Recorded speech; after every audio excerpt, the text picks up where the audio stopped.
हरे कृष्ण राधे राधे। एक भक्त थे, प्रेम निधि जी उनका नाम था। सब में भगवान है ऐसा समझकर प्रीति पूर्वक भगवान को भोग लगाते और वो प्रसाद सभी को बांटा करते। यमुना जी से जल लाकर भगवान को स्नान कराते। यमुना जी के जल से भगवान को जलपान कराते थे।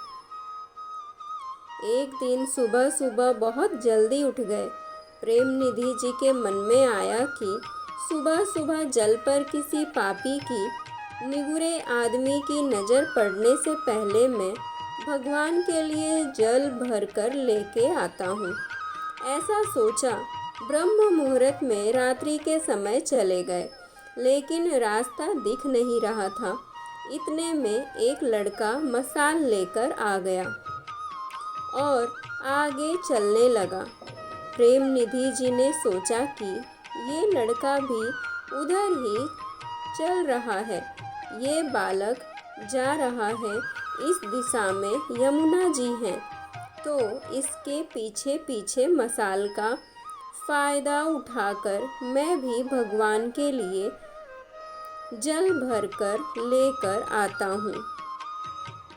नहीं तो यह बालक कहीं और चला जाएगा, फिर लौटते समय देखा जाएगा। लेकिन ऐसा नहीं हुआ। मशाल लेकर बालक यमुना तक ले आया। प्रेम निधि जी ने यमुना जी से जल भरा। जो ही चलने लगे तो एकाएक वह बालक फिर आ गया, आगे आगे चलने लगा। अपनी कुटिया तक पहुँचे तो सोचा कि उसको पूछे कि बेटा तू कहाँ से आया है।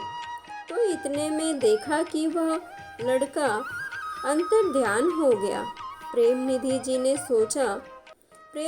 जी सोचने लगे, भगवान के प्रति प्रेम करते हैं तो भगवान भी आवश्यकता पड़ने पर उनके लिए कभी किसी रूप में तो कभी किसी रूप में उनका मार्गदर्शन करने आ जाते हैं। लेकिन उस समय यवनों का राज्य था। हिंदू साधुओं को नीचे दिखाना और अपने मजहब का प्रचार करना, हिंदू साधुओं को नीचा दिखाना और अपने मजहब का प्रचार करना, ऐसी मानसिकता वाले लोग बादशाह के पास जाकर उन्होंने राजा को भड़काया कि प्रेम निधि जी के पास औरतें भी बहुत आती हैं, बच्चे, लड़कियां, माइयाँ सब आते हैं। इसका चाल चलन ठीक नहीं है।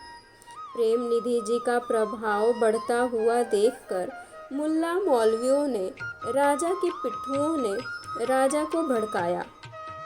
राजा उनकी बातों में आकर आदेश दिया कि प्रेम निधि जी को हाजिर करो। उस समय प्रेम निधि जी भगवान को जल पिलाने के भाव से कुछ पात्र भर रहे थे।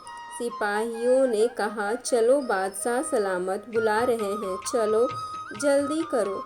प्रेम निधि जी ने कहा, मुझे भगवान को जल पिला लेने दो। परंतु सिपाही उन्हें जबरदस्ती पकड़कर ले गए तो भगवान को जल पिलाए बिना ही वो चले गए।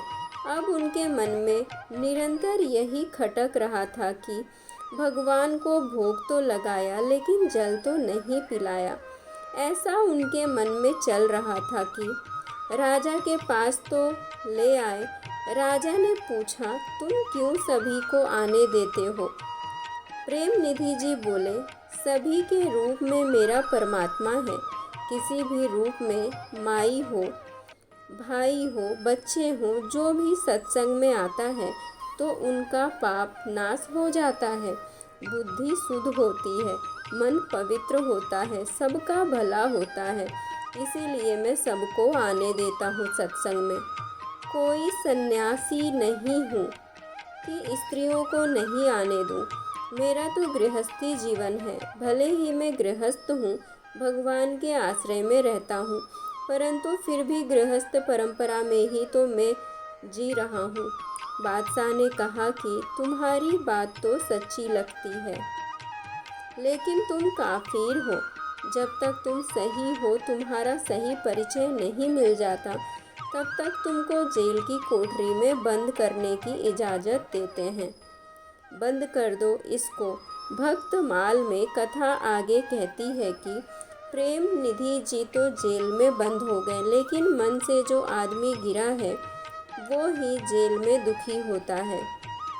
अंदर से जिसकी समझ मरी है वो जरा जरा बात में दुखी होता है। जिसकी समझ सही है वो दुख को तुरंत उखाड़ के फेंकने वाली बुद्धि जगा देता है। प्रेम निधि जी सोचने लगते हैं, क्या हुआ? जो हुआ ठीक है, बीत जाएगा, देखा जाएगा। ऐसा सोचकर वो दुख में दुखी नहीं होते। प्रेम निधि जी को भगवान को जलपान कराना था। अब जेल में तो आ गए, लेकिन शरीर ठाकुर जी को जलपान कैसे कराए? यहाँ जेल में बंद होने की चिंता बिल्कुल नहीं थी। यहाँ तो भगवान को जल नहीं पिलाया, यही दुख मन में था, यही बेचैनी तड़पा रही थी। रात हुई। राजा को मोहम्मद पैगंबर साहब सपने में दिखाई दिए। बोले, बादशाह, अल्लाह को प्यास लगी है, मालिक हुक्म करो। अल्लाह कैसे पानी पिएंगे? राजा ने पूछा। बोले, जिसके हाथ से पानी पिएंगे उनको तो तुमने जेल में बंद करके रखा है। बादशाह सलामत की धड़कनें बढ़ गई। देखता है कि अल्लाह ताला और मोहम्मद साहब बड़े नाराज दिखाई दे रहे हैं। मैंने जिसको जेल में बंद किया है वो तो प्रेम निधि जी है। बस एकदम से राजा की आँख खुल गई। जल्दी जल्दी प्रेम निधि जी को रिहा करवाया, जेल से निकलवाया। प्रेम निधि जी नहा धोकर अब भगवान को जलपान कराते हैं। राजा प्रेम निधि जी को देखता है। देखा कि अल्लाह मोहम्मद साहब और प्रेम निधि जी के गुरु एक ही जगह पर विराजमान है। फिर राजा को तो सत्संग का चस्का लग गया। ईश्वर, गुरु और मंत्र दिखते तीन हैं, लेकिन यह तीनों एक ही हैं। बादशाह सलामत हिंदुओं के प्रति जो नफरत की नज़रिया रखता था, उसका देखने का नज़रिया बदल गया। प्रेम निधि जी महाराज का वो राजा भक्त हो गया। सबकी सूरत में पर ब्रह्म परमात्मा है।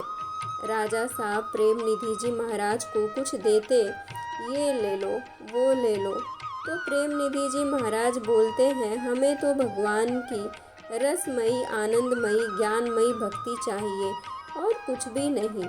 जो लोग संतों की निंदा करते हैं वो उस भक्ति के रस को नहीं जानते। संत की निंदा तो भूल से भी नहीं सुनना चाहिए। जो भी सत्कर्म किया है अथवा सत्संग सुना है वो सारे पुण्य संत की निंदा करने से नष्ट होने लगते हैं। संतों की जय, भक्तों की जय, करुणा निधान प्रभु की जय। हरे कृष्ण, राधे राधे।